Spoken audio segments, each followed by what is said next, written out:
Ito ang balita ngayon, viral at pinag-uusapan ngayon sa mundo ng social media. Ang di umano'y balitang pagnanalo nga raw si Donald Trump sa pagkapangulo sa bansang Amerika ay malalagot raw si House Speaker Martin Romualdez. Ayon pa sa post ng political commentator na si Crisette Laureta Chu, kung sino man ang manalo, ang request ko lang is maimbestigahan si Romualdez sa heavy luggage bribery issue ng Okada. Tapos dyan na lang siya ikulong sa US para peaceful na kami dito. Unquote. Kabahan ng araw ang mga loyalista dahil projected winner na si Donald Trump ng USA. Pero bago ang lahat, kung bago ka pa lamang sa aming channel, please huwag kalimutang mag-like, subscribe at i-click ang notification bell para mas maging updated ka palalo sa lahat pa ng bagong video na i-upload namin. At eto na nga mga kababayan, tila kabahan ng araw ang mga loyalista ng kampo ni Speaker Martin Romualdez dahil projected winner na si Donald Trump sa USA. Hindi lingid sa ating kaalaman, nagalit umano ang mga loyalista kay Donald Trump dahil mismong si Donald Trump ay taga-suporta ng dating Pangulong Rodrigo Duterte. Nagkalat pa nga sa mundo ng social media ang mga post na kung saan ay gustong-gusto nito si former President Rodrigo Duterte. Ayon pa sa post ni Crisette Laureta Chu, "Tell Rodrigo, I like him very much. Okay, Mr. Trump, let's freeze the account." Former President Rodrigo Duterte and former US President Donald Trump, who is currently leading in the US election with 247 electoral votes, has been a good friend through the years. Trump has expressed his delight in FPRRD's tough leadership. Unquote. Di rin napigilan ni Optic Politics na magbigay ng kanyang opinyon. Basta sa kanyang Facebook post, "How might Donald Trump's return to the White House impact the Philippines' political landscape, particularly regarding its stance on China's alliance with the US and the positioning of influential political families like the Dutertes?" Unquote. Pero bakit nga ba humanga si Donald Trump sa mga Duterte? Iyon pa sa post ni Optic Politics, "The Dutertes' mastery of presence and absence as power moves. The Dutertes have unmatched talent for turning both presence and absence into tools of power and control. These rare political skills was on full display when Vice President Sara Duterte alternately attended and skipped session in both the Senate and House Representatives. Her selective appearance were not moments of evasion, but acts of strategy, each absence making her present resonate more." Similarly, former President Rodrigo Duterte's calculated appearance at the Senate was a masterstroke, a show of strength that not only guided the direction of investigation, but also dictated its tune and ultimately its conclusion. The father-daughter tandem has refined the art of leveraging any situation of their advantage. Their critics, on the other hand, seems bereft of this instinctive strategy, spending every opportunity to pursue their vendetta only to fall short, tangled in their own missteps, while adversaries grit away with relentless attacks. The Dutertes have emerged resilient, their influence and charisma intensifying with each new attempt to undermine them. This phenomenon is not mere chance. It is a testament to the trust the public has built with the Dutertes. For every stone thrown, the Dutertes responds with a deep political touch not only deepens public admiration, while their opponents, no matter how much they doctor trust rating or fabricated popularity surveys, struggle to shake the public growing disdain. This battle, the more the opposition pushes to tarnish the Dutertes, the more luminous the Dutertes' image become in the eyes of Filipinos, solidifying their place as icons in the public consciousness. It is clear that those who aim to bring down the Dutertes have overestimated their reach and underestimated the resilience of their target. They failed to grasp that power is not merely about holding office or being physically present. Through political influence, as the Duterte have shown, lies in knowing when to step forward and when to step back, letting their absence speak how as loud as their present. This is a lesson their adversaries are far from mastering, and one that ultimately lead to their own rebelling. Unquote. Rin napigilan ng marami sa ating mga kababayan na magbigay ng kanilang hinaing at komento sa mundo ng social media. At ayon pa sa kanila, sa pagiging panalo ni Trump bilang bagong presidente ng Amerika ay mababago ang political landscape sa Pilipinas. Naging malakas ang loob ni PBBM at Kampon dahil sa pledge support ng Biden admin. Ang pagkapanalo ni Trump will die down the threat of ICC against Duterte. It may extinguish the fire of impeachment against VP. Hindi na mapakali ang grupo ni PBBM. Mas na-appreciate ng mga kano si Trump nung naupo si Biden, kaya nanalo siya ulit. Akala nila mas gaganda ang buhay nila kay Biden, pero nabudol din sila. Kung pwedeng 2 termino lang ang presidente ng Pilipinas, tiyak mananalo si Duterte dahil mas na-appreciate lalo siya ng mga Pilipino ngayong natikman ng taong bayan kung paano ang mabudol. Malaki ang respeto ni Donald Trump kay FPRRD and he don't like his military's life in war if possible. He value his soldier like FPRRD valued RPNP and military's life too. Tamba, humanda ka sa foreign policy ni Trump. Malakas makimarites yan. Ayaw niya ng korap. Unquote. Ibibigay ko kay Trump ang pulburon video at ang ebidensya ng heavy luggage.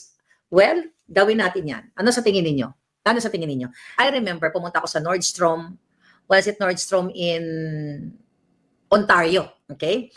Eto Nordstrom, Ontario. May mga nagnanakaw talaga. Mayroong sales lady or staff, Pilipino. May mga nagnanakaw, nagsha-shoplift. Sabi ko kay ate, sabi ko na ganun. Madam, sabi ko, bakit wala kayong pakialam dun sa mga nagnanakaw? Yung mga nandurukot. Anong sagot niya? Naku, day, itatay ako ba yung buhay ko niyan? Mapatay ako dyan. Papakawalan din naman yan ng mga polis. Sabi, doon ko nga nalaman noon nasabi niya, naku, kapag below 950 yan, pabalik-balik lang ng mga yan. Magnanakaw, uhulihin, pakakawalan, magnanakaw, uhulihin. So ngayon, hinigpitan na yung, yung batas para dyan. So, mas malupit na parusa. Hindi na yung misdemeanor na. So good yun. So anyway, balik tayo kay Lolo Trump. Alright? Masaya ba kayo? Paano ng frozen assets? Sabi ni Scarlett O'Hara. Baka matunaw na nga. Okay, matunaw na.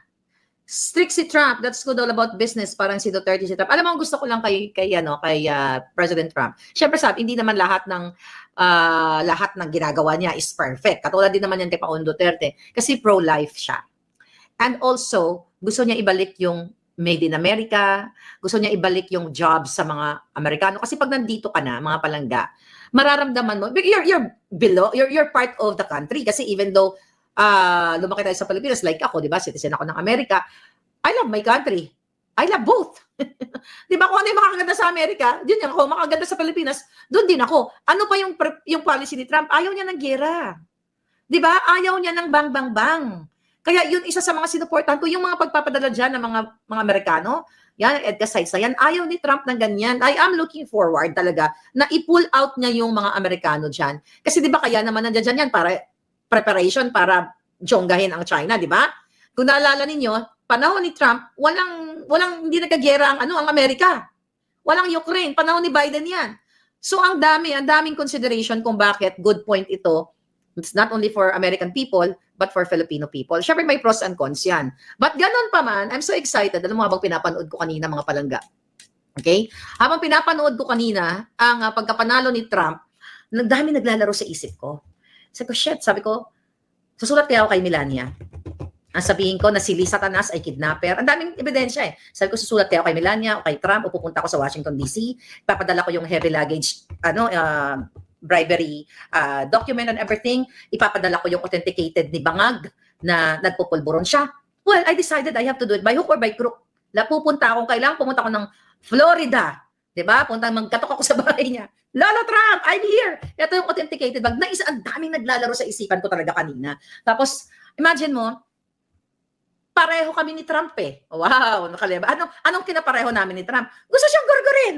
Diba? Sabi nga niya, may mission siya. I think, God has plan. Yung speech sa kanina na bakit buhay pa siya or something. Diba? Gusto siyang gurgurin. Kinakasuhan siya kasi very vocal siya. Diba tinanggal nga yung mga Facebook account niya, pinagtatanggal nga yung X account niya. Kung hindi pa nga na take over ni Elon Musk yung X or yung Twitter, diba? Hindi pa nakabalik yan. Pinagtatanggal sila, shutdown tayo. Ang daming, it's the same Elon, kaya si Elon, diba? Gusto din siyang ipa-deport. Ang daming ini-issue kay Elon dahil sinuportahan ni si Mark. Si Mark. Okay, si Trump. So, gusto siya ipa-deport. anuhin yung business niya, kinakancel and everything. So may pagkakapareho kami. Ang problema kasi sa Democrats, sorry doon sa mga palangga ko Democrats, hindi kasi, hindi naman kayo lahat, hindi sila lumalaban ng parehas. Kung napapanood nyo lang, buisit na buisit ako, yung mga Democrats, hindi to lahat yung mga ulo lang. Alam mo yung ginagawa nila prior sa election? Pinagbubunot nila palangga yung mga banner doon sa mga bahay-bahay. At nakakatawa, yung nagbubunot, nakita ko doon sa reel, ang nagbubunot ng mga placards ni Trump or mga, mga banner na yan na nakatusok doon sa front yard, ang sasakyan niya Tesla. Di ba? Bumili siya ng Tesla, supportado na si Elon, tapos ayaw niya kay Trump. Si Elon, supportado si Trump. So pinaghuhugot niya yung mga, gigil na gigil ako, pinaghuhugot niya yung mga banners. Sa Pilipinas nang nangyayari din yan, di ba? Yung a day before election or every night, pinagtatanggal nila yung mga, kung ayaw nila doon sa kandidato nila, pinaghuhugot nila binabandalize nila yung mga, ang tawag dyan, yung mga banners o yung mga stickers o whatsoever. So ngayon, sabi ni Cooking Kata Recipes, same sila ni BP Sara. Yes, naginigipit. Ganun na ganun ang nangyari kay Trump. So, another thing, meron kasi ating may kwento ko na to, kailan ako mag-ingat. Meron akong kinausap. Isang abogado. Okay? Isang abogado. Nung, ito na nga yung mga kaso-kaso ni Lisa Tanas sa akin. Okay? By the way, one down ha. One down, putang ina. Okay, one down. So anyway, sabi ko sa lawyer na to, how about, lalapit kaya tayo sa mga kongresista. Sabihin ko yung kaputahan ni Lisa at ni Bangag. Alam mo kung ano sabi sa akin ng lawyer na yon? Sabi niya, we have a problem. Sabi ko, what's the problem? Right now, sabi niya, ito yung pagkakaintindi ko sa sinabi niya sa layman's term. Sabi niya, ang Pilipinas ay hawak ni Biden at suportado ni Biden. Hawak sa liig dahil sa China issue. Sabi ko sa kanya, but I'm American. Sabi ko na gano'n, the government should protect me. Ganyan. I know, sabi niya na gano'n. You have to fight, sabi niya. Fight your own battle. Pag-fight ka sa korte, total nilalabanan mo naman. Pero yung mga kongresista na gusto mong kausapin dito, sabi niya, like mga Democrats, malabo yan. Sabi ko, bakit? Bakit malabo? Hindi yan gagalaw. Kasi, yun nga, mga aso ni Biden. At sabi niya, ang Amerika ngayon, ang laki ng pakinabang ng Amerika sa Pilipinas dahil nakipagsundo o nakikipagsundo sa EDCA na yan. Actually, ang sakit sa akin yun nung sinabi niya sa akin bilang Pilipino. Okay. So, hindi pala makikipagtulungan ng gobyerno sa isang naaaping Amerikano, itong gobyerno ni Biden, dahil ang ina-after niya yung interest ng US, okay, sa Pilipinas, okay, sa Pilipinas at saka sa China. Alam mo kung hindi lang ako Pilipino, kunyari nagkataon hindi ako Pilipino, siguro mumurahin ko yung lahat ng Pilipino. Parang jutang na kayo, ganun. Kaya yung gobyerno namin dito, nakikipagsabuatan sa inyo, bilang ko isang Amerikano, hindi ako makalapit sa sa kongresista namin dahil takot silang mawala yung kung ano man yung pinag-uusapan nila between the US and the Philippines, yung interest ng Amerika, okay, yung interest ng pangkahalalatan. I don't know what, basta yun. So kaya nga ngayon, naisip-isip ka, okay, so since projected winner na si Trump, ayaw ni Trump ng pulboronic, ayaw niya ng adik. So naisip ko, lahat ng email ng Trump campaign, ng Trump, lahat kung sino hanggang sa apo-apuan ni Trump, I will send the pulboronic video and the authentication. How about that? Ilagay natin. Isilyado natin para pagdating ng pag-upo niya sa January, tignan natin kung ano ang magagawa. For sure, baka mag-plastic yan sila Lisa Tanas. At yung si Bangag, baka magbati-bati. Congratulations, President-elect Trump. Lisa Tanas, ibibigay ko sa Trump campaign yung picture nila Ozat, Mitch Lorenza, ano apelyido ni Mitch? Basta yung Mitch sa buhat mo, nakalimutan ko na pa apelyido na. Sila James Lorenzana, Miss Lazaro, okay? Altenco, ipapakita ko lahat yung bribery mo, Lisa, yung kidnapping mo, yung mga audio mo. I'm thinking right now na i-compile ko lahat yan. Ipo-forward ko lahat yan ng kababuyan ninyo. Especially ang authenticated na sumisinghot si Bangag Jr. Kukumpile ko lahat, maglitanya ako and everything from the start. Okay? Dahil dati Lisa Tanas, di ba? Dati ay gusto mong mag-connect kay Trump. Dati nung naglalaban ka pa lang sa electoral protest mo, dyan sa Smartmatic na yan. Pero ang huli, mandaraya ka pala. Kayo pala ang tunay na mandaraya. Yan, andyan pa yan. May mga resibo ako niyan. May mga message ka pa sa akin, di Satanas. Ipo-forward ko lahat yan. Para pag umupo siya, alam niya na ang presidente ng Pilipinas ay addict. How about that? At saka yung heavy luggage. Ipo-forward ko lahat yan. By hook or by crook. Kung kailangan gumapang ako, papuntang mansyon ni Trump, gagawin ko. Pati ang pandaraya mo sa eleksyon. Andyan si Attorney Glenn Chong naman ang may role niyan. Dahil siya ang may alam talaga dyan. Technically, alam na alam ni Attorney Glenn Chong yan at siya mismo ang buhay na witness. Habang nanonood ako kaninang speech si Trump, sabi ko, bangag, this is it. Okay? This is it. Po-forward ko sa Trump campaign ang pagiging addict at lahat ng mga pinorward sa akin ng mga puting as na yung iba hindi ko pwedeng i-forward for, for security reason dahil ayaw pa ipa-forward ng ating mga puting asan sa Malacanang, I will do the honor. Diba? Batayan mo lang puting. Dahil ngayon, yung ginagawa sa Quadcom, okay? Ang ginagawa sa Quadcom ay puro ka babuyan. Lahat ng kababuyan ninyo kailangan malaman para hindi si Trump mag-ano sa inyo. Yung gobyerno ng Amerika, malaman kung anong klaseng gobyerno ang dinidil nila. Mafia. 'Di ba? Mafia ang dinidil nila. Tingnan natin. Okay? Tingnan natin kung ano sa tingin niyo, anong gagawin natin sa mga hinayupak na to. Palayasin ng EDCA. Okay? Melvin Nakindanom, ayan, thank you so much. Wilmer Lacar. Janet Celeste. Maaga yan, ma'am. Okay, let's vote in, sabi ni Melody. Garen Mijares. So, anong gusto nyo? So, dahil yung mga alay si Trump, I'm not sure kung yung kaso ba niya sa Smartmatic, hindi ko na-check, di ba? Kinasuhan din niya si Trump eh. Ayan, makikita yan, si Lisa Tanas, nakipag-aliado sa Smartmatic, ay nakipag-aliado, nakipagsabuatan. Yan yung mga dapat malaman nitong papapasok na gobyerno ni Trump eh. Kasi ang dami, pero yung authenticated talaga na pulboronic ni Bangag, yun yung pinaka-importante. Kailangan ma-forward. Kung ngayon pa lang, bago pa ma-certify yung na yan, electoral votes na yan, okay? Papaano na natin sila? Papaano na natin? Yan natin, dahil lang. Ipapadala na natin yan kay Trump. Okay? Doon sa mga palangga ko na undocumented, okay, huwag kayo matakot doon palangga. Ayan, no? Trump has, okay, 277 pa rin. This is 15 minutes ago. Live election updates. Oh, Michigan, nakuha niya rin. Oh, wow. Michigan. Ang galing, ha? Anyway, I don't know kung ano-ano pa mga states. Kumusta na? Can I comment? Ito lang kasi napag-usapan namin tungkol kay Kamala. Actually, pwede talaga ako mag-predict eh. Sabi ko kasi dun sa mga kausap ko na mga Democrats, yung iba, gusto ko pasalamatan yung anak ko na dating Dems. Yung anak ko na dating mga Democrat na mga nabudol, binoto na si Trump ngayon. Actually, I will tell you something. Sabi ko sa kay yung bunso. Sabi ko, hoy, bruha. Sinong boboto mo? Sabi niya, lahat kami ng mga friends ko, Trump na kami eh. Sabi ko, bakit? Okay, eto yung isa sa sinabi. At may mag-agree ako. Sabi na ako, mama, kasi sabi ng mga friends ko, even though American citizen of course, US born yun, hindi ka na pwede mag-presidente pag hindi ka US born. Pero ito'y galing sa mga bata at mag-agree ako dito. Mama, napag-usapan kasi namin na pag tinitignan daw nila si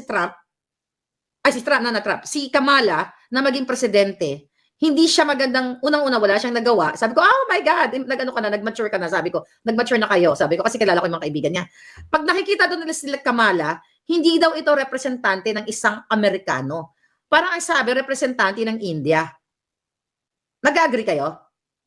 Somehow yun doon yung tingin ko. Sabi niya, kasi although US born siya, para ang nakikita ng majority, although wala naman talagang wala naman talagang solid na Amerikano na ang Native American lang yung solid. But kasi when you see Amerikano, di ba, usually puti talaga. Yun ang sabi nila. Sabi sa akin, ang sabi ng mga kaibigan ko, mama, pag nakikita doon nila si Kamala, they can't imagine na magkakaroon sila ng presidente na Indian.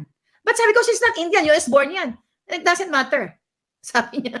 Kaya yun ang sabi ng mga bata ng 24, 25 they're young. Ang mga kaibigan ng anak ko, iba-ibang lahi yan. Iba-ibang lahi.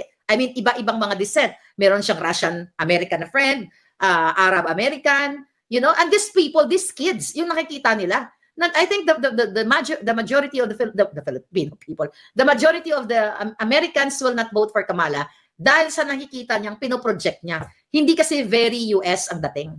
'Di ba? Very what? Very tawid sa border daw. Kayo ba? May mga ano ba dito? Yes, she's really an Indian descent. Do you think kung ako US born? 'Di ba? US born tapos tatakbo ako kunyari sa presidente. I don't think iboboto ako. Kasi we have to accept the fact na yung mga sabihin na natin yung talagang born here na from simula sa mga ninuno nila like noon pa na they're here like 1700s, 1700s, 1800s. Kumbaga ito yung mga produkto ng mga immigrants from 1600, 1700, 1800. You know, I don't think they will vote like an Indian descent, sabi nga. Yun ang sabi ng mga bata. Yun ba tingin ninyo? Parang nagbaga-agree ako, no? Mag-agree ba kayo? Kasi pag nakikita ko talaga si Kamala, I feel like I will, kung iboboto ko siya, I feel like I'm voting for an Indian president. Hindi nga siya nakapunta sa border eh. Hindi nga niya alam talaga yung sitwasyon ng mga tumatawid sa border eh. So yun yung sabi ng mga bata, ha? Yun yung nakuha kong comment. Kaya sabi ko, kaya gusto kong tumaya ng $1 million doon eh. Kaso lang wala lang ako 1 million. Shit, kung tumaya ako ng 1 million mga palangga, I'm $900,000 richer now. But wala eh, walang pera si Lol. Okay? Pull out na sa February, sabi ni Trollbuster, ang EDCA sites. Tapos, kode tayo na si Bangag. I'm looking forward for a peace, for peace, world peace. You know why?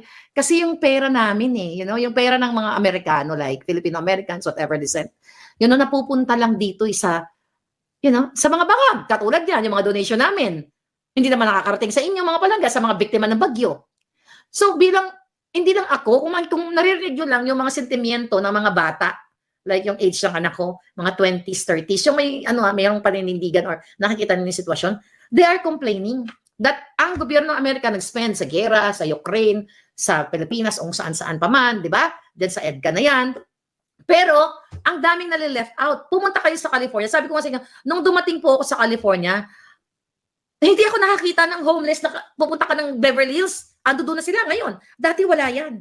Pumunta ka sa mga high-end. Hindi mo kayo makakita ng homeless. Ngayon, mismo doon sa Beverly Hills, kapitbahay na ng mga mansion doon. Disperse lang sila. Yan ang totoo. Mga kababayan. So I'm looking forward to meet, ayoko nang paka-ambisyosa, I will try my luck, di ba? I'll try my luck. But one thing I want to do, mga darling, ipipresent ko talaga, o isisend ko talaga yung ni Marcos Jr., yung pulboronic talaga niya. Kasi may impact. Alam niyo ba na nanonood ang buong mundo sa election namin dito ngayon? Kasi magre-reflect talaga yan. I mean, magkakaroon talaga ng apekto sa bawat bansa, especially sa atin dahil yung ating relationship US-American Filipino-American friendship natin, parang Filipino-American Friendship Day. Meron talagang impact yan. We don't know kung ano pa yung mga impact na yun. Pero ang pinaka-visible na impact dito na i-pull out yung mga EDCA sites. Kasi yan eh. I mean, hindi naman natin kailangan mag-gera eh. Diba? But again, hindi rin natin alam yung mga magiging interest, we'll see. Hindi naman natin alam kung ano talaga yung plano ng Trump campaign. But I think Trump on.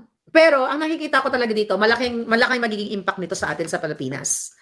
At malay nyo, pag na-present na natin kay Trump yung pulboronic video, baka hudyat na yon para matanggal si Bangag. Di ba? Kasi pinagmamalaki ni Lisa yan ni Lisa Tanas, na malakas sila sa Amerika. Tignan natin, pinagyayabang na yan behind the scene, na malakas daw sila sa Amerika nung sila ay pumasok. Tignan natin kung malakas pa rin sila kapag si Trump na ay upo na si Trump. Sabi ni Tess, mag-resign. Tess Didoro mag-resign daw si Bangag. Well, dapat nga kayo na ang kayo na ang gumawa ng paraan. Marilyn Alicando, paano na yung EDCA? Well, we'll see kung anong mangyayari. We're 11,800 total viewers. Thank you mga palangga. So ngayon, tingnan natin kung may update. Dapat mag-ingat si Trump kasi baka gurgurin siya. Alam mo naman yung mga bangag, mahilig talaga silang manggurgur, di ba? Buti na lang hindi nila nagurgur si Trump. Ganon sila ka-eager manggurgur, Kaya di ba muntik na magurgur si Trump dahil talagang alam nila na mananalo eh. Tingnan natin makita. Alam nilang mananalo. Oh, by the way, ngayon, may iba na lang ako. Kumusta na dyan? Tingnan mo, yung ginagawa kay Inday Sara. Ang ginagawa kay Inday Sara, tingnan mo yung kanyang mga spokesperson, yung mga officials niya. I forgot, wala sa akin yung data. Pero, di ba, mayroon silang, tingnan lang natin. May nag-send sa akin kanina. Busy-busy ako kanina, mga palangga. Yung tao ni Inday Sara. Okay? Na umalis, na pumunta ng pumunta ng Amerika. Sinasabi nila na ini-invade o iniiwasan yung WAD committee na yan. My God, this bulok na gobyerno ni Bangag, yang si Tambaluslos na yan, nasangkot sa bribery. Sabi ko nga yan, dapat talaga kung may capital punishment na GTAY, dapat talaga gini-GTAY na yung mga yan. At I'm glad din, at least kahit na mga palangga, okay, mga kababayan, kahit na dilubyo ang nararanasan nyo ngayon, medyo may mga magagandang pangitain para sa Pilipinas. Nabasa nyo ba itong sulat ng open letter? Kaya itong open letter na ito. Okay, ng mga retired. Open letter of the House of Representatives Congressman Martin Romualdez. Ano yata to? AFP. I hope this is real, ano? Ang sabi dito, kahapon ko pa nabasa pero hindi pa natin pag-usapan. Ang sabi kay Romualdez, their speaker, Tambaluslos, with the undersigned AFP and PNP retired officers, UP vanguards, and concerned Filipino citizens and taxpayers demand that you immediately resign as congressman of the 1st District of Leyte and Speaker of the House of Representatives because of the following reasons. Yun na nga, sabi dito, lagyan natin yung number 1, with 15.8 trillion national government debt as August of 2024, you do not care at all if the Philippine government would become bankrupt sooner or later because you have recommended a 6.3 trillion budget for 2025, a 2025 projected supported national revenue of 4.64 trillion according to Finance Secretary Recto, or a deficit of 1.7 trillion.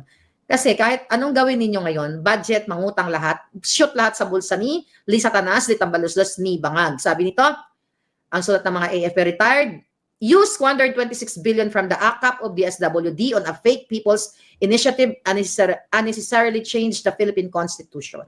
You fail to safeguard our taxes against corruption that eats about 20% of our budget. Briefly, the 2025 national budget would be less than 2024. Alam mo, aside from a report of your multi-million-dollar donation to Harvard University, there are reports of your alleged buying spree here and abroad, including a 20% ownership of EEI EI construction costing 1.25 billion. Alam nyo, itong mga AFP, mga retired at mga hindi retired. Hindi ko nga alam kung bakit kailangan pang sulatan nito mga to. Hindi na yan dapat sinusulatan. Not only si Romualdez, si Marcos Jr. Diba? Hindi na yan sinusulatan ng mga putang inang yan. Dahil talagang uubusin ang pera ninyo. And I'm looking forward dito sa pagkapanalo ni Trump ay talagang pag nakita niya ang pulboronic video ni Bangag ay magiging maganda ang dulot sa Pilipinas. I don't know kung anong magiging impact nila, kung tatanggapin ba nila, ano yung magiging reaction nila. We can only hope. Pero I will do my best na makaabot sa desk ng bagong presidente ang pagiging addict ni Bangag Jr. Kailangan nating ipaalam sa kanya na huwag siya makipag-deal sa isang addictus benedictus. Huwag niyang suportahan financially yung mga US aid na to kasi hindi naman napupunta sa taong bayan. Okay lang kung yung mga US taxpayers money ay napupunta sa inyo, yung mga donation natin. Kaso lang napupunta sa kanilang sa mga bangag. Tignan mo naman yung 1.5 million US dollars na dinonate namin. Ang dinonate ng EU na total of 6 million for just the year. Anong ginawa? Ano ang ginawa? Binigyan ng tagda-2 yero na kulang pa nga doon sa mga lumalabas na mga pictures, kulang pang panggawa ng kulungan ng aso. Ang ibinigay sa inyo mga taga Bicol, mga taga Batangas, Calabarzon. Maawa kayo sa sarili ninyo. At yun na nga mga kababayan, ano na ang masasabi mo? Kung mayroon kayong hinaing at komento patungkol sa balitang ito, please comment down below. Pag-uusapan natin yan sa comment section. At kung nagustuhan nyo ang video, ay huwag kalimutang mag-like at i-share na din para mas marami pang makaalam at umabot ito sa marami sa ating mga kababayan. Maraming salamat po!